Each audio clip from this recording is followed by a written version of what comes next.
Hello and welcome to DM's Book Club, a book club podcast where we talk about some Dungeons and Dragons and discuss how we might include them in our role-playing campaigns. Woohoo! Yeah, lots of hand gestures as we're sort of chitty-chatting and stuff like that. And also realizing this is not video recording. No, I know one day we'll be like, yeah, let's do this live or something. But my name's Fiona, and with me, as always, is my wonderful co-host, Hamilton. Hey, Hamilton, how are you doing, my friend? I'm right. How are you? I am also all right. I think we've both had some busy couple of days, which has been a bit intense. You've been in London at time of recording, and I couldn't come and see you, which fucking sucks. I know. I was like literally just right around the corner. Thank you. Well, we figured out it is actually miles away, but it's still not the point. I was like, do I get a Five Guys without Fiona? No, one cannot do that. Well, I know. I think my heart, my ears would have gone, something's happening, and my heart's slightly crushing inside as I realize you're just putting up the burger. I got what I would consider like the healthiest burrito I've ever had. Ooh. Like it was very small for a start, which I was like, sad. You know, when you're a burrito, you're just like, when you want a burrito, you expect it like a large something. Yeah, some sort of solid piece of food, but it was probably 2/3, maybe even less than what I'd even say is like a small burrito from a restaurant, like if you went to like Tortilla or something like that, or Chipotle or something, Chipotle or whatever, however you say that word. And so I had that, and so actually I was starving later because I was thinking like, I thought I'm gonna eat a really big, like I'm gonna have a nice lunch because I'm in London. You think, well, I can have something and I can put it on the company dollar a bit. You know, I can't overspend, but I can at least get something, you know, warm. And because you know I didn't eat breakfast.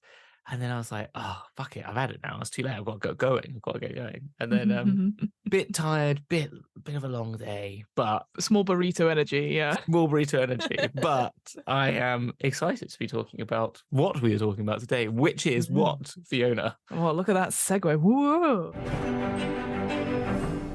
So today, everyone, we are talking, finally, we've got here. We've come up the hill. We've looked at it, and we are looking at Dragonlance, specifically the Shadow of the Dragon Queen, which obviously came out last year or early this year. It's one of those times where we're like, what time?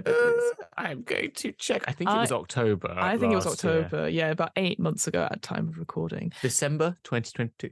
Ooh, there you go. Well, Christmas time, or a seasonal time. It's probably that long.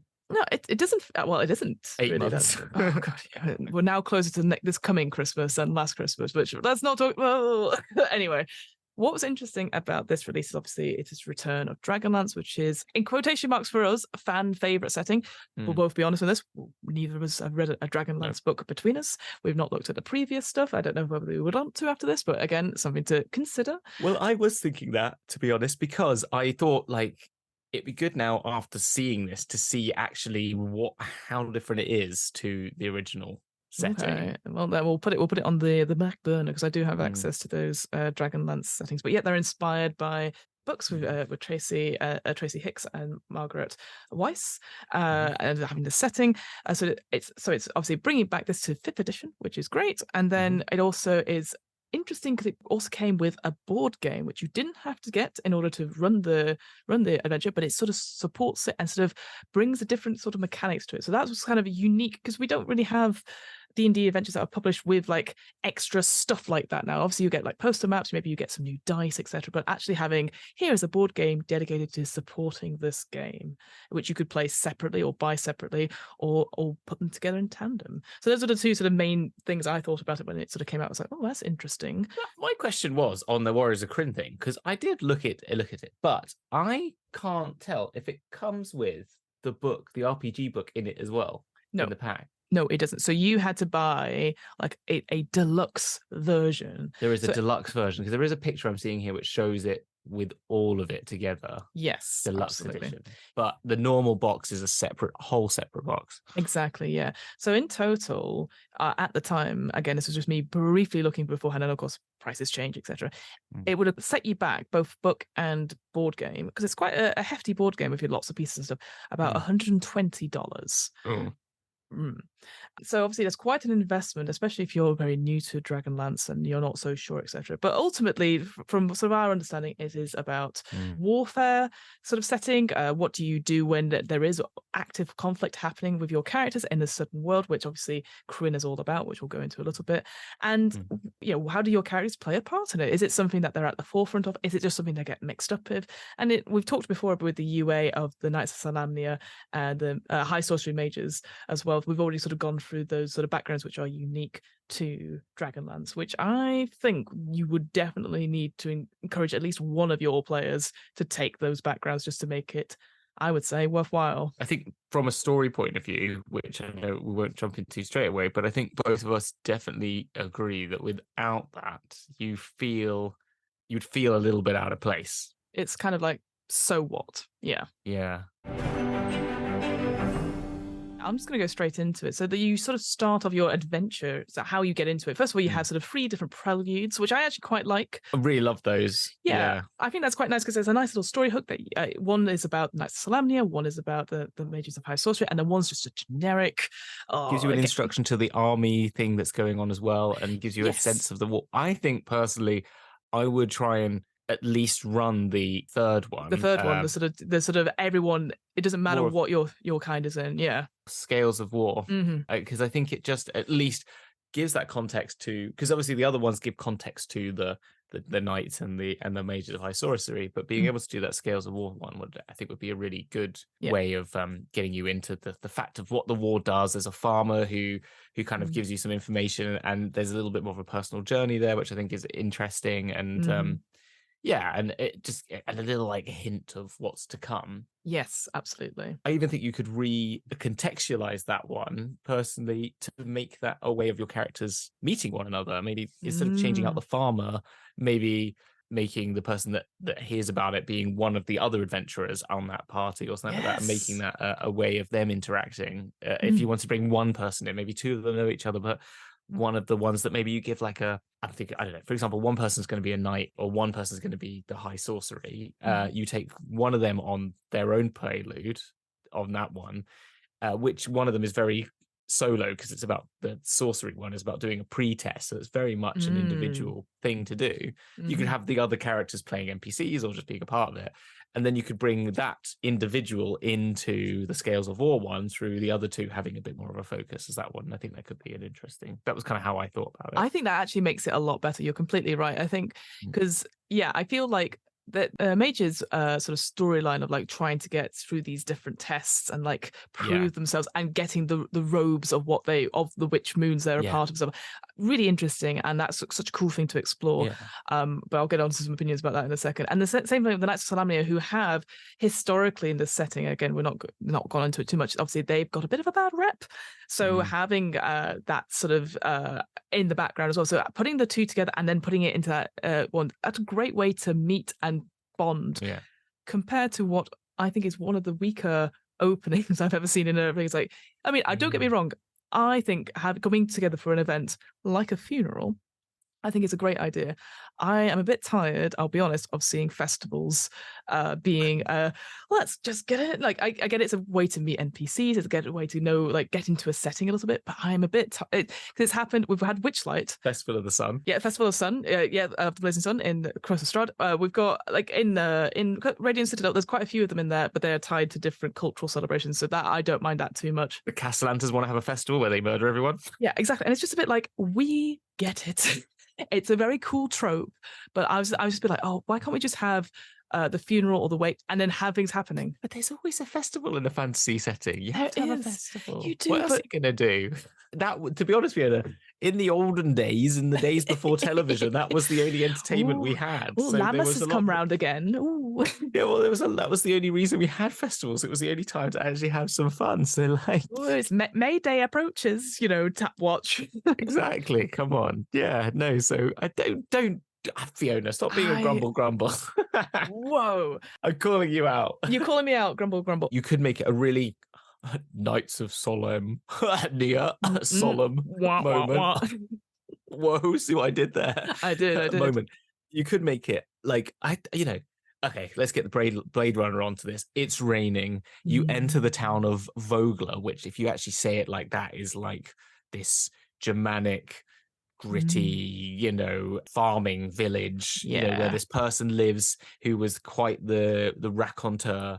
And you get there, and the whole city, the city is just sort of like in mourning, and everyone's in black, and you can make it all very gothic, and they're all very nice people, and they all really love this person, and they're all quite sad. And then you could destroy them like they do. Yeah. But without the festival, you could make it quite just this what I'm getting at is, and I don't know if you agree, is we've got Curse Strahd, which is depression in a nutshell. But depression the game. Yeah, it's just depression the game, but everything is sad and everything is bad. But you notice that characters keep going. I had my friends who's playing this Curse of Strahd game, my friends that I used to be, and they're like, we're thinking of going here, like you said, your friends, because we think you'll be safe. We're going to go find these people because I think they're good. And I'm like, oh, you silly fools. You fools. I've now read the book and I can't help you anymore. Yeah, exactly. No, because no one can. And even characters in that setting are looking for the fun and looking for the hope. But what I'm getting at is that we have that one version where it's quite dark, but all the other ones are very much, as you said, festival. And actually, I don't think there is a setting I can think of which is solemn. And to fit that with war as a counterpoint could be a really interesting thing. That's all I'm getting at. I don't know. I think so. You could take it down that route. Just no flinging gnome contraptions. Oh no, but that's the best bit. I love it. I'm not saying I don't love it, and I'm not saying that. I'm just thinking about what you're saying, and you're making me think, how could you could recontextualize this as actually a very serious book. And that's the thing. I think every time when I've been coming back to it over the last 2 weeks, when I've been sort of reading it through, I've been feeling to myself, this would be really cool. Some of the story elements, I'm like, oh, that's really interesting. If it was done Game of Thrones style rather than high fantasy, if it was done almost like, House of Cards style, politically intrigue rather than I'm adventurous and I'm in the army. But that's just me. So just to sort of finish off the sort of the first introduction bit, you had the festival. No, don't be sorry. You had the festival, and then it's like, we're going to reenact a war, which I do think is really interesting, because then you're like, oh, look at the mercenaries on each side, and then you realize half the mercenaries have real weapons, and I think that's the first sort of like, oh, I'm going to refer to this throughout, but like the Red Wedding sort of vibe of like, oh, something's not quite right, and then you go on to one of the first of many of these scenarios, which uses the Warriors of Krynn board game, as well as some incredibly beautiful maps, like battle maps. There are so many in this book. They are like beautifully drawn illustrations, and what's really cool about it, we sort of mentioned it a little bit off podcast, is that each of them is bordered with something called the fray, like a little border. It's decided that things are going to come out of the map at random points, and that is so cool. That's really, if your character happens to step into it, like, well, that's the rest of the battle map happening. We've zoomed into a certain point. Great mechanic. I think you could use that for take it, steal it, put it everywhere else. Yeah. One of the videos I was watching, they said they liked the frame mechanic, but it'd be really cool that if it wasn't fixed, that you could actually move it to be like pot marks around the battlefield. So if it was a big enough battlefield, you could be like, a couple of squares is this moving, almost like maelstrom of stuff happening. Yeah. You picked up on something there that I've forgotten about, because I've been reading this over about 2 months or something like that, because just like little bits, and I didn't even finish it all the way until we did a quick run through today. But I have enjoyed it. I think overall I've been enjoying reading it, and I don't think it's definitely not my favorite, but the things that I have liked, you're right. I think, like, I was looking at those maps and it's like, you get to that one map, which is the first one. I'm just scrolling very quickly to it. You get a bit of a river, a cart, a wall, a log, a wall, right?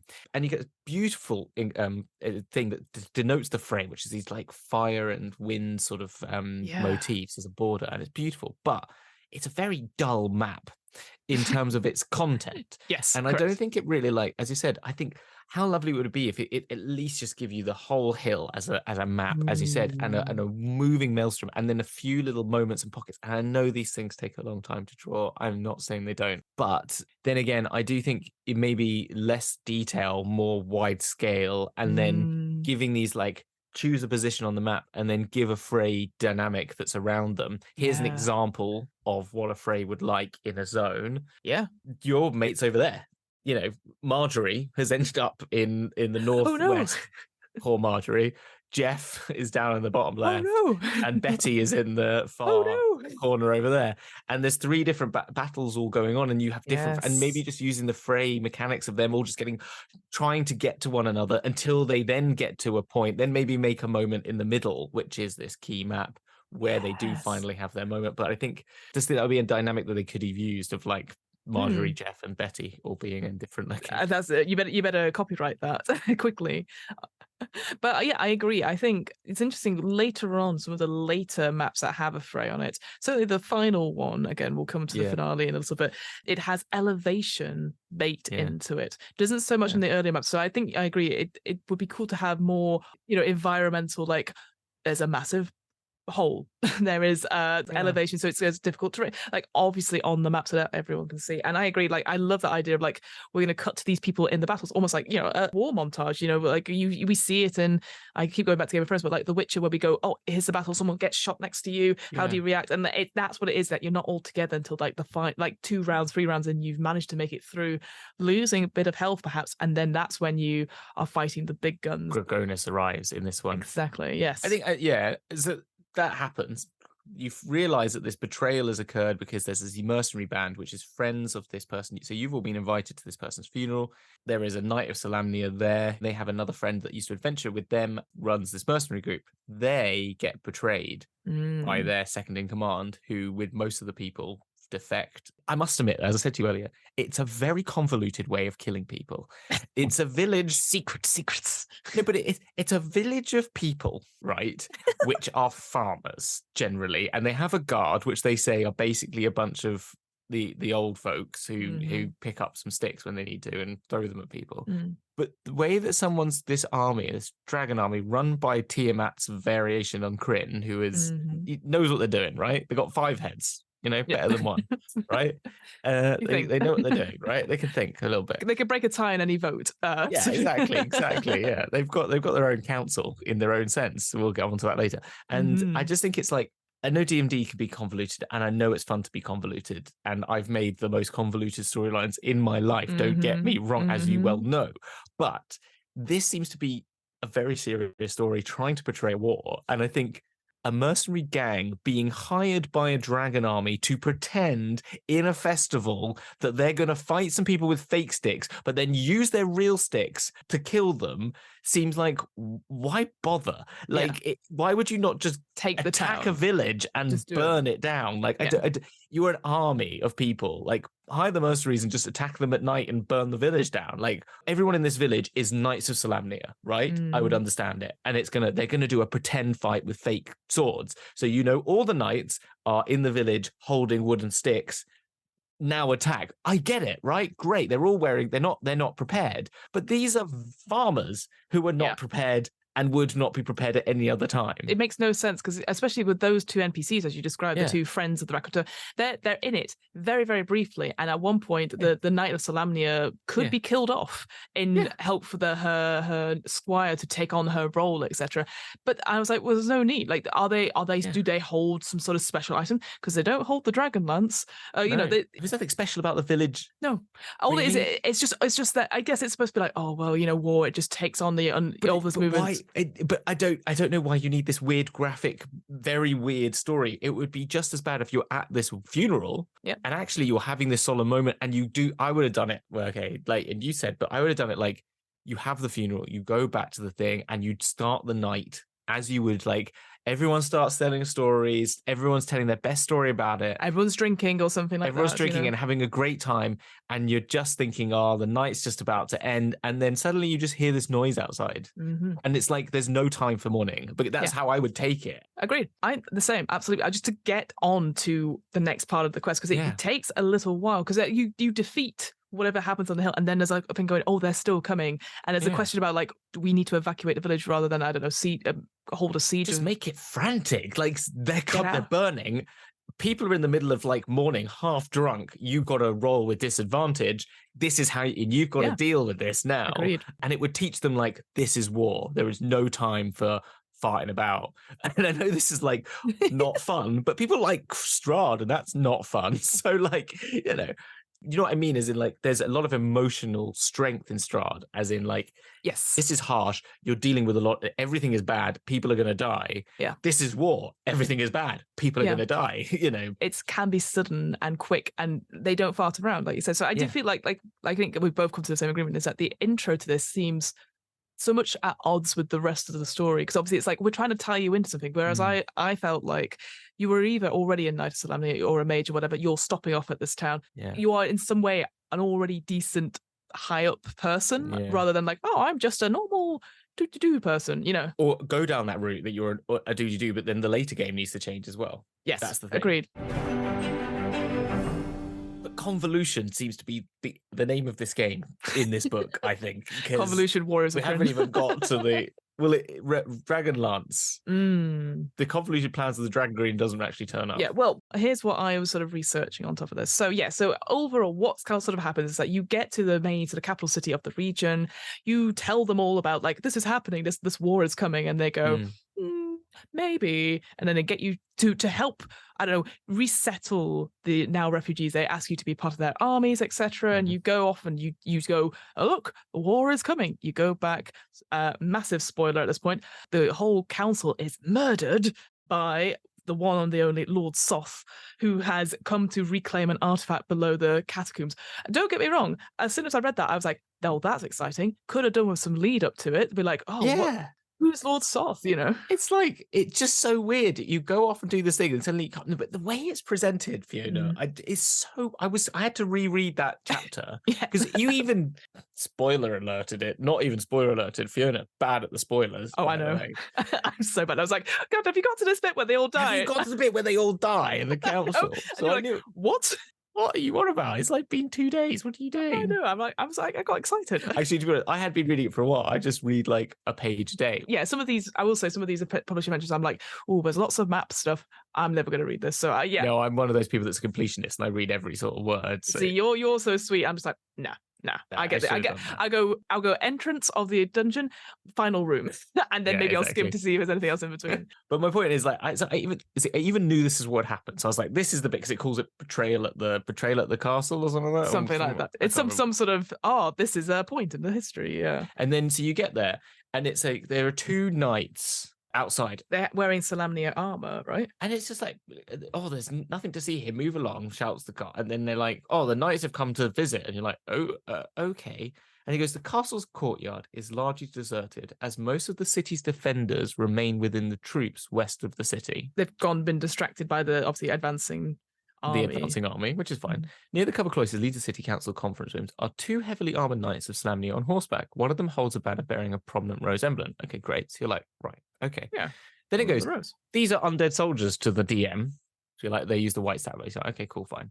And then it goes, when the characters approach the council chamber, read the following text. As you near the chamber where the governor and city council are meeting with the Knights Slammer, the halls are empty, the council chamber's door stands ajar, and its guard is absent. Through the room, usually buzzes the conversation, everything is silent. And then it goes, in through the scene, a scene of slaughter spills across the council chamber. Several guards wearing colours of Kalaman soldiers lie tangled amid skeletal remains.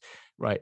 But how did I get past the undead knights? I don't know. Because it then says the undead knights block the entrance to the castle. They attack anyone who tries to slip past or remove part of the white's disguise. Yeah, so how would you get... Yeah, so I think that's an error in terms of where things should go. Because, yeah, it makes sense. Like, they're you're going to fight those guards and realize something's not right. Yeah, because I'm like... It's like, there's some guards, and then you go, okay, so what do you just... And they just nod you in. That's what I thought, because I read that bit, and I went, and then you got to fight them. Yeah. They'll attack if you try and go through.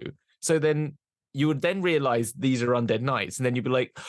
Alert the guards, there's a problem. You wouldn't then just go, oh, saunter. Oh, let's a bit quiet here right now, isn't it? Is everyone on lunch? Is everyone on lunch? We just fought some dead whites out there. You'll never guess what. Yeah. You never guess what, mate? Betty's just got to go get the sandwiches. Not Betty. Yeah, Betty's no longer with the team, yeah. It just didn't make any sense. And it spoiled for me this moment, which was meant to be like really impactful, and then it falls down. I'm going to be Ranty Hamilton. Grumble. Okay, I'm ready. We have Grumble Fiona and Ranty Hamilton. Yeah. Put that on a t-shirt. Some bloke sitting on a table next to a governed body, a man in Solamnic armor rocks back in the chair. He props his boot feet on the table as he balances a scroll on one finger. Right. Okay. Basically, insert douchebag mechanic, right? Boots up on a table. I love how that's the most, it's even an American book, but like it's the most British thing of feels like proper like jock, like I don't care for your rules. Yeah, like, I don't care. It's like I'm classic, an evil like, person. feet on tables is like is like the evil siren man. call for evil man, but also balancing a scroll on one finger got some skills. Dangerous. And he's just lying there with these dead bodies, and you think, okay, this is interesting. This is clearly the baddie taunting us. It's just some bloke. It's not like the main bloke. It's just his second in command who's got a bit of a story behind him. Great. It's really good. But it's like really interesting story. Yeah. It is a great story, but it's just like he's there distracting you. Yeah. Why? Who's he waiting for? They've just killed the whole council. I believe they're buying time. From who? Why are there not loads of knights with him? Well, that's what I was thinking. Maybe you might say, oh, great, you've listened to my monologue and now more whites have appeared. You know, that's what I thought was going to happen. But he's expecting you. Yeah. You're just a bunch of nobodies that have just happened to go to the council going, excuse me, sir, I think I've got a message for you. You know, like, war is coming. War's coming. Oh, fuck, I know, mate. I bloody killed them all. You know, it's like, oh, thanks for that. Yeah. I don't know. It just feels very basic GMing. It feels a bit padded out of like, this person's going to give you exposition. So this character is called Karadok. Yeah. Who, like you said, I think has an absolutely cracking backstory that they are possessing this body. They're a ghost, that they were part of Lord Soft's original entourage, that sort of thing. Like, very, very cool. But yeah, like it's a bit like you see them once and then they appear sort of towards the end. And it's kind of like if they just like, oh, we're going to kill this person without listening to the monologue, then it's like, what's the point? And I think this is the thing. There's a lot of NPCs in this game which don't appear enough to make a proper impact, despite me thinking they're actually really interesting. Yeah. Like the whole point, it's like Lord Soth is kind of like the person you follow. He takes the artifact from the catacombs, like rushes across the whole of this thing where you go and find him. He does the MacGuffin. The final sort of piece is like, oh, well, now we've got this flying citadel, and now it's going to come back on the capital city. And you're like, well, Lord Soth must be the person we're going to fight at the end. We've got to stop him. Okay, but this is the thing, right? So when you kill Karadok, you find in his hand a piece of paper that says, people of Kalaman, accept my rightful claim as the ruler of the province of Nightland, which is the area that Kalaman is in, submit or flee, right? Yep. He's just killed the whole council, right? He's killed the whole council. All the army people are over there. Who's in charge? Why does he need to go off to Northern Waits to raise, spoiler alert, a city, flying, house-moving castle, to then... I mean, I get it. I kind of get it. I kind of get it, because it's like, he needs more army members. He hasn't, but he's got the Dragon Army. He's He's already infiltrated the city, killed all the leadership. He's cut it off at the head. The army aren't about. Yeah, it's true. You lock the walls off. You lock the walls off. It's your city now. It's your city now. You've done the hard bit. Yeah, you've captured the flag.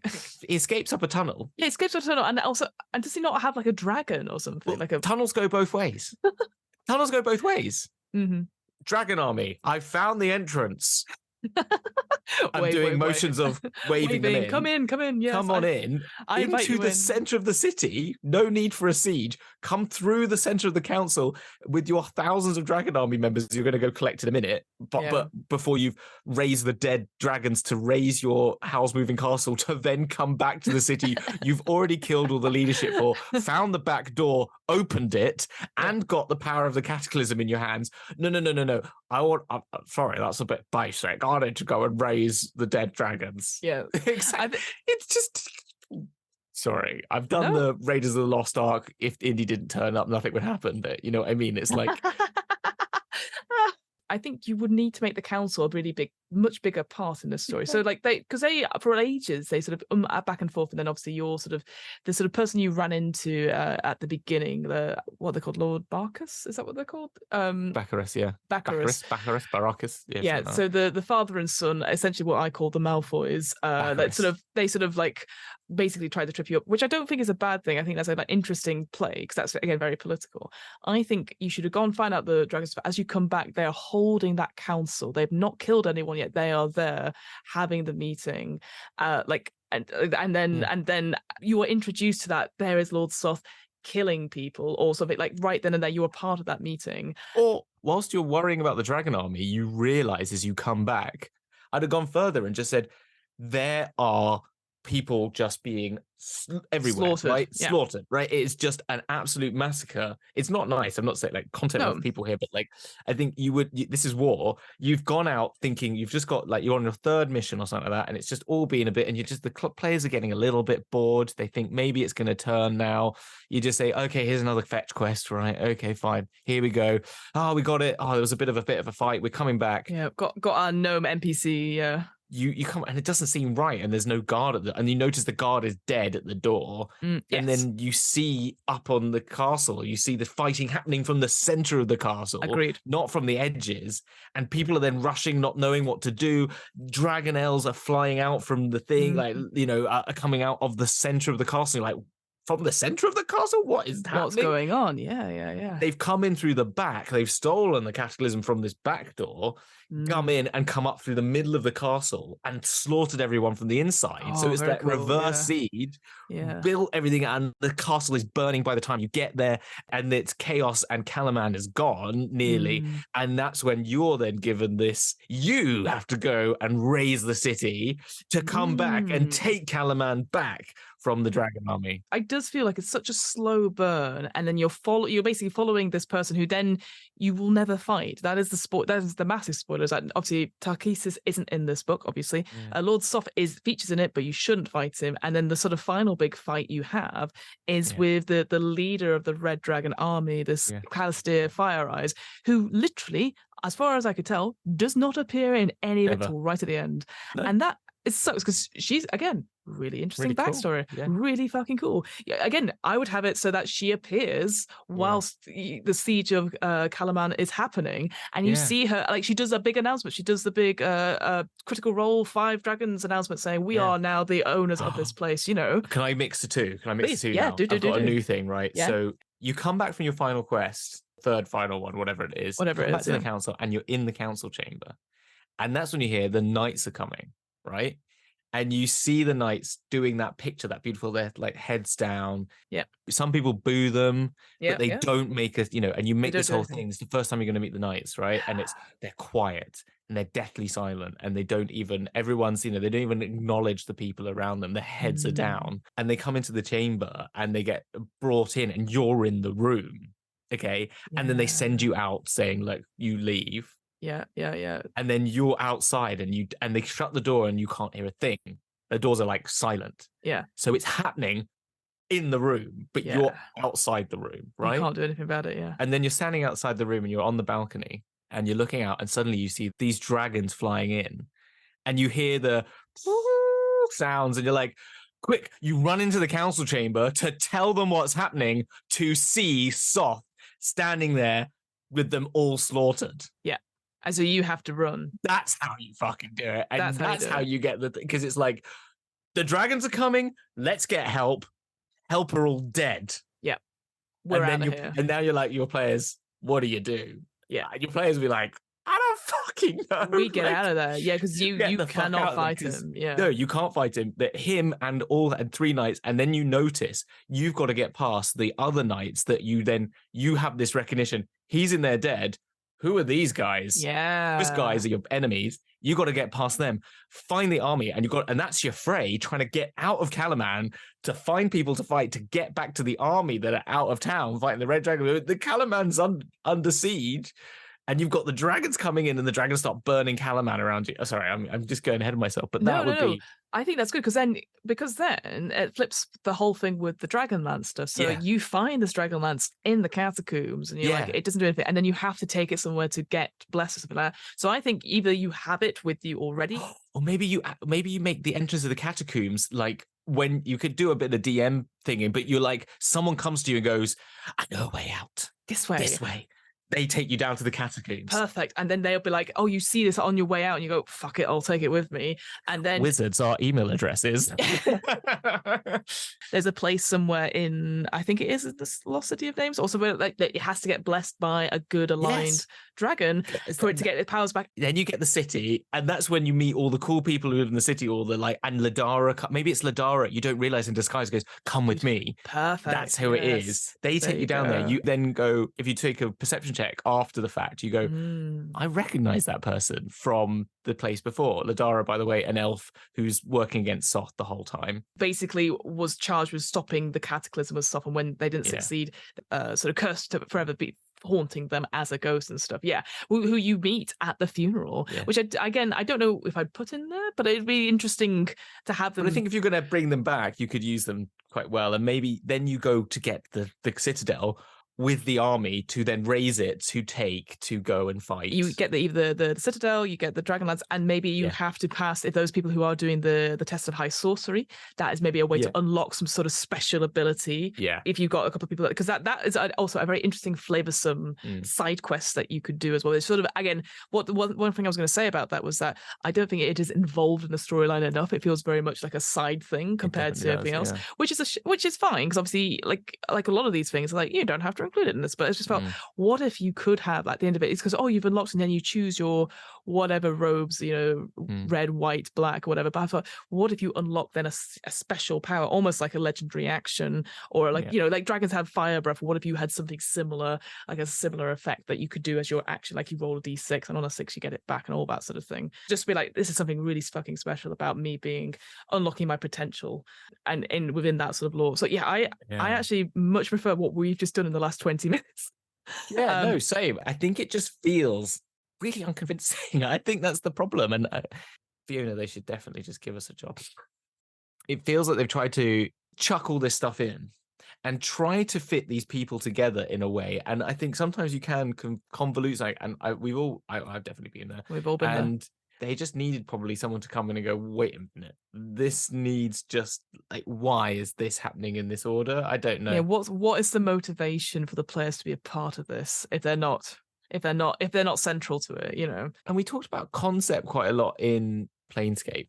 And how conceptual everything was, and how everything had like a real flavor to everything, and everything was thought about in that way. And I think there was, like, Strahd is so conceptual, it's so thematic. Everything is like contained around this one theme of like this endless struggle that nothing will ever be good, and it's gonna constant repeat itself, and it constantly sticks with that theme throughout and never deviates really. It has moments of levity, it has moments of it, but it is always like everything is bad and nothing you can do, and everyone is doing something bad, or there's something bad happening to them, and I think that never really changes. And I think it just feels like this lacked that consistency of theme, or it didn't at least take that always and go, what is the theme of this? What are we trying to achieve with this Dragonlance? Because it's a war story, but it doesn't hit any of those, I don't want tropes is the right word, but it doesn't hit the pressure points that you want to be hitting to tell a convincing, or it doesn't even have like a, what am I learning from this? Not that you have to learn something from everything, but in a story you feel like you should come away with something. But all I've really come away with is that as a dragon army, this Lord Soth had a bit of a sad life, and I don't quite know what the conflict is. I don't even know what the conflict is. I don't know why the dragons are angry. Why are they? Why? Well, so this is the thing. So this is what I suspect that the plan is. So obviously with the cataclysm stuff, it's obviously Takhisis, or Tiamat as we know her. She just is taking back over Krynn. She's coming back through and using the different armies to take it back. So we're only seeing one small piece of the big puzzle, right? So with that in mind, what I was reading and what I was listening to in terms of the videos, I suspect this could be, depending on sales, like the first act before you go on to the Blue Army, and then finally facing off against the Dragon Queen herself. That's what it feels like. And I think that's maybe what, even for a first act, I don't think it's punchy enough, but I think that is what it feels like when you get to the end bit. It's like, well, here's a letter for the Blue Dragon Army. I think, like you said, what we've just come up with in the last 20 minutes sounds, to me, I would play that. I would run that. I love that because it's like, oh shit, the shock value. Whereas, especially because it utilizes those NPCs really well. Like you're not going to fight Lord Soth, you're going to run away from him. But like at the same time, maybe the Fire Eyes person, they're also there with Lord Soth, and they're like, I will get them for you, Lord Soth. Don't worry. So that's then you instantly go, right, that's the person we're going to keep coming up against, and we're going to fight them at the end, like making it obvious that is the big bad, rather than just, they've just appeared and be like, I'm the leader of the Red Army. It's a bit like, okay, cool. Yeah. I do like the magic items and the sort of like additional equipment that are all very gnome themed. So obviously we know from reading bits about Krynn before that gnomes are madcap tinkerers and stuff, and they obviously have an NPC that tinkers and stuff like that, and like the Neri Crash, the Boiler Drake, the Gnome Flinger, the Fargarb. Like you know what? I like the terminology and I like the words. I think it feels very different, and the drawings from them are really. I will say, I mean, we said this before. All this art is incredible. Like the illustrations are very evocative. Obviously we've talked about the maps before. It looks amazing. I hope that, again, just from recent news, that they don't rely on AI art anymore, or they use it to polish the artwork, whatever that means. Because looking at this stuff, it looks incredible. It's I mean, I say this when I do my other streams, but I love any artwork that makes me go, I want that as a poster, or I want that as a book, or I want this as a postcard. The same for this. I think some of these things are so evocative and so like your heart. Like if you showed them the picture of all the dragons attacking the city, you're like, oh shit, this is bad. This is really, really bad. I think some of the imagery is incredible. I'd also say that I would say that the first chapter or two about the primer, about the war comes to Krynn, what is Krynn, is a good primer about the different deities of Krynn, and obviously the whole thing about the cataclysm and what the draconians are. Again, it's a really interesting point, and again they look so. All the different kinds of draconians you can have with in the big dragon fight, etc. This idea that bad dragons took away good dragons' eggs and corrupted them. Brutal, and I quite like that myself. But I think overall, my just sort of thinking of time and stuff, I think overall there's some really good elements in it. Like it makes me think a lot more like, oh, how would I run this? But I think just talking to you about it, I would just do our story. I wouldn't. That second half of it, like in the original sort of ending to this thing, you would follow Lord Soft, and there's a couple of encounters in the wastes into the north. By the time you get to a place called the City of Lost Names, which is being basically the Red Dragon's encampment, and that's where this whole sort of flying citadel thing comes across, and that's when it comes, and then you race back to Kalaman to do the sort of fight, and the choice is basically you have to stop this flying citadel crashing into the capital city within a time limit, and so there's some really interesting bits into it. There's some interesting NPCs going up to it. I think a really cool ending sort of fight, but then that's not the real end. So it gets to a point where like, okay, hopefully you manage to extinguish the fires of the cataclysm, and now the citadel's falling apart, so you got to get out. So it's like, okay, you've had this battle fighting whoever the guardian is, run out, fly out, we're safe, and then another big boss battle happens. So it's just like constantly fight. You are going to have so little hit points, but I think maybe it was from what we were talking about before, that's what we're expecting. And so maybe as a DM, I would make sure that there are the breaks and the light comedy moments as well, but like you said, emphasizing this tone of solemnness and that war is quite serious. And just because I agree, I don't think it hits all the right notes. I think it's made me think about like, how would I do this differently? And I think that's always a good sign when the book does that. So yeah, I think so. And I think the backbone, the NPCs, the stories that are to be told in this, a lot of the mini encounters are great. The little fetch quests are even really good. Some of the other people you meet, the areas you see, the wash, which is a really cool thing when you're in the Northern Wastes. I think the Northern Wastes is really thematic. I'd use some of those encounters elsewhere, like in a different campaign. If they were going somewhere, I'd be like, put that in, because there's every place in that the Waste has a little mini map. Yeah, and I think they're all really interesting and detailed. I didn't expect them to be that detailed at all. And so you weirdly get a lot of stuff happening in the middle, which I do feel pads out what the story you're doing, but all of them are I think like, oh, that's quite interesting. Well, I think my point is, I think it just needs a Dragonlance the Shadow Queen remix by DM's Book Club. But I think like a remix version would be like, take all the things in it, but just recontextualize that story a bit more. And I think you could find yourself somewhere. And I think any DM could do that. As we were saying, the Northern Waste does make me feel like someone watched a lot of Critical Role season 2. Yes. Because it's like the weird person goes to find information. We're going to then in a crypt somewhere where we have big fight. We then nearly die. We then go follow them to Northern Waste where it's bad place. And then in that place we go have lots of little really cool moments where there's lots of different places to go investigate. There's a map where they don't quite know where they're trying to get to a city which is ancient, which flies. And if they raise the city that flies, the world ends. Because that's Critical Role season 2, not Dragonlance, but it is also Dragonlance. It's weirdly very similar. What would you give it out of 10? if you could give it a 10, is that a strong thing to do? Can we do this? All right. How many Dragon Lances would you give it out of 10, if you see what I mean? How many lances will I dragon whilst I'm dragon lancing the lancing of the dragons in Spelljammer, or my Spelljammer jamming the spells? Yeah, absolutely. I would say that it's probably a solid 5.5. I was thinking 5 as well. If it was going to be based on like mechanics and NPCs, I'd give it a really solid top score, but I think it just gets let down by a lot of other things. I agree. I think what would be nice to see, and maybe this is where the board game was supposed to come into its own a little bit, like a really proper good way to do like some mechanics around big warfare, scenic things in the mind, rather than just be like, let's go to role play this bit. I think that would have been really cool, like, because obviously they've got rules for hordes, like that sort of thing as well. So having that, like what you've done with the fray rules there, and be like, okay, we're going to go to these points, and then give people choices to make, which then maybe influence them down around. There's an example where as they're making their way back to Kalaman, there is a dragonelle that's injured. If you help it, it appears later on. Stuff like that. I'm quite a fan of. Yeah. But I agree. I think the fact, like, I didn't expect to rewrite the story tonight, and already I'm like, I want to play that. I want to run that because I want to see players' faces when that happens, realizing what the fuck is going on. That's for me is the penny drop, and that's when people are in. It's not about a festival. It's not about this. It's about this is serious. And whilst there's nothing wrong with playing like small cogs in a big machine. Like you're not part of warfare, etc.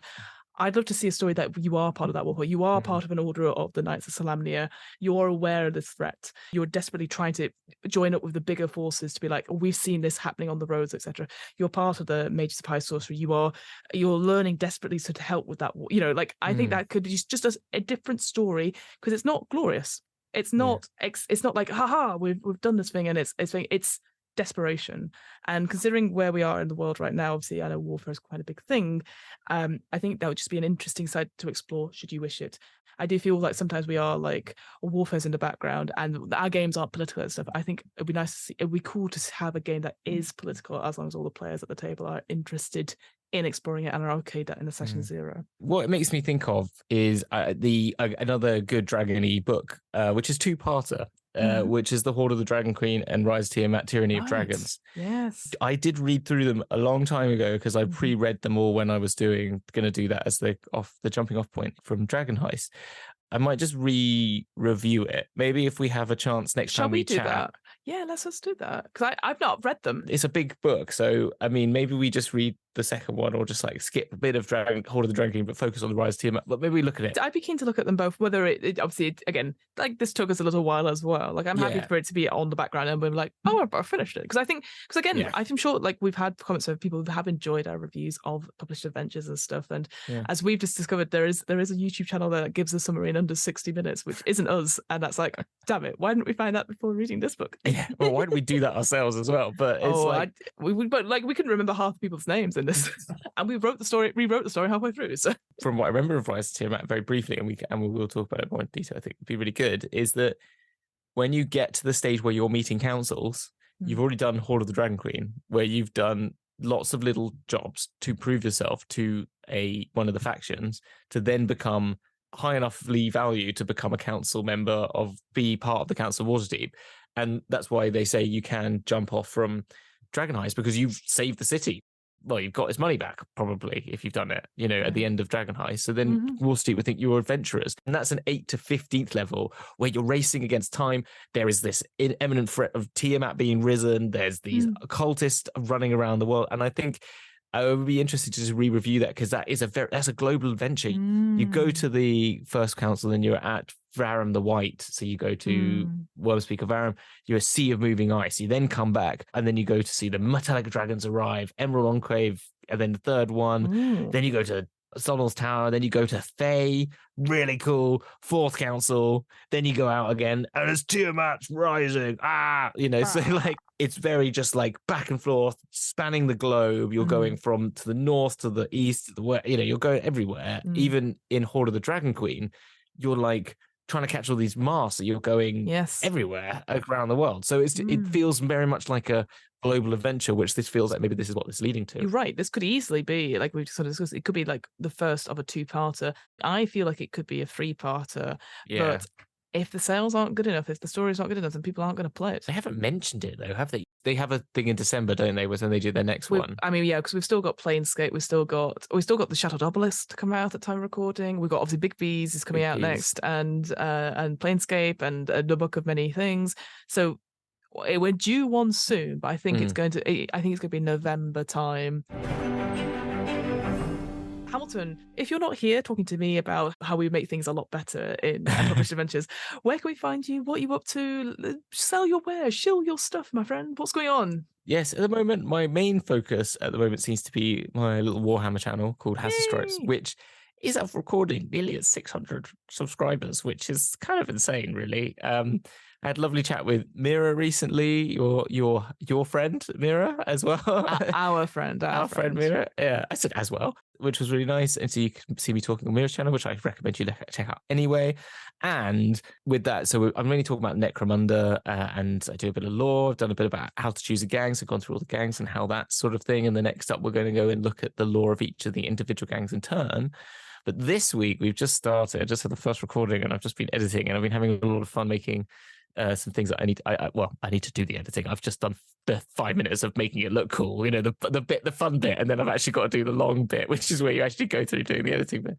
But of A Tale of Four Gangers, which is based off the Tale of Four Gamers, where we go through, it's an old thing that used to be in White Dwarfs, they still do it, where 4 people get together, build some models and go play some games. And it's basically you talk about the journey of how you build these things. So I'm using that as a way to talk about how we make gangs, but also it's just a fun way to have spend some time with my friends like Taylor, which you'll recognize from other things we've done, and Stuart, that I've done things, and a new friend, Jordan of Jordan Sorcery, who is a very, very, very nice chap who been very kindly joined our little crew, and we're having a lot of fun. The other thing I know is I've seen a Excel spreadsheet that has on its list next to be edited and working on right now is our Blade Runner series. I've seen it in the pipeline is at the threshold of the pipeline, and it is being looked at and is being done. And I am excited for that to finally be out. Well, I'm sat down, but I'm also not sat down. That's exciting. It is exciting, and hopefully that will be something that comes to our screens soon, because that would be exciting. All the fingers crossed for that. And lots of other exciting things may be happening in October at some point. Maybe, I don't know. You might know sometime soon. So I wink. Mop brow, wink, wink, etc. What about? When about? Who about? Whereabouts? Always a laugh. Hello. Yes. Who about? My name is Fiona. When about? Oh, it's late at night. We should have finished recording 10 minutes ago, but it's fine because we like chatting to each other, so it's all good. How about? Well, how about telling me about your show? Well, where? So glad you asked. So yeah, I run What Am I Rolling, which is a twice monthly RPG one-shot podcast. As always, it's going very well. Currently, at time of recording, we've got Die the RPG that is coming out in the world. We've had some very nice comments about it, which is very super lovely. I've also been doing a sort of a little side project, but it basically makes me read through my RPGs. I've been doing some streams called Too Long Didn't Read Tabletop RPGs, where I take a quick start or a book or a little bit of the book, put it up on a stream and go, right, let's read through it, let's find what the mechanic is, and I sort of talk my way through it to, I think, moderate success. Like, I don't remember any of the books once I finish reading them. You do pretty well. That's very kind of you, but I feel like it's just a very nice thing just to go through, because then I'm like, I like this bit, and certain bits of it stand out to me quite well. So, for example, one of the really cool RPGs I read recently, the quick start for it is called Rapscallion, which is very Monkey Island based. It's very much like pirates and all that sort of thing. So very much like you're the Chuck, your Pirate Borg character. Oh yeah, I'm in Pirate Borg. Very good. At the moment. Obviously very amazing success. But with Rapscallion, what I loved about it, again, very simple, very straightforward, but it's not about the characters. So like if you're like, I want to get rid of the captain character or stuff like that, it's all very fine. The story stays with the ship, not with the characters. which I love, because that's like it's like the legend of the Black Pearl and stuff like that. Is the ship is the more important thing than any of the crew up on it, and it just so you could come back with different characters, you can come back with different players. It doesn't matter, and it's just about that story. And you can level up your ship, and by the time you level up to say level 5, you do an epilogue, and what happens to the ship? Where does it go? Does it go off into like does it become legends? Does it get sunk? So I love that. I feel like that's very episodic. It feels very much like Flag Means Death, where you could just come back and do random episodes of it with different characters. And yeah, so that's one example that I would not have found out if I hadn't done Too Long Didn't Read RPGs. So yeah, go check them out. We post them. I try and post them everywhere, but it is very haphazard at times, because I'm like, what do I like? It's really good. I really recommend it. I like listening along when I'm commuting. Yeah, it's like, oh, hello Fiona. Yeah, hello Fiona. If you want to keep it up to date with any of our stuff, highly recommend checking out our Discord. There'll be a link in the show notes where obviously all of Hamilton's crazy stuff with Warhammer, and obviously Blade Runner, where that comes out, hopefully Bowie's as well. That'll all be posted up in there, and that's where you'll find all the streams, that you find all the episodes to this podcast and other podcasts that we'll be doing. And just it's a nice little group. Everyone's sharing pictures right now. Everyone's like chitty chatting, and it's nice. I can't keep up with it now. I'm just like, oh, it's all going on. Oh, everyone's having fun, and we're just happy to be here. Yay! So, yeah. Indeed. I was looking at it because I was putting together some like little videos today for my Instagram.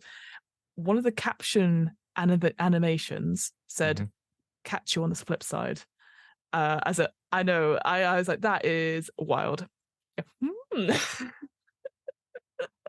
So there you go. So I was like, it's getting everywhere. It's not like be a part of the flip side or anything like that. It's in the zeitgeist now. We are in the zeitgeist.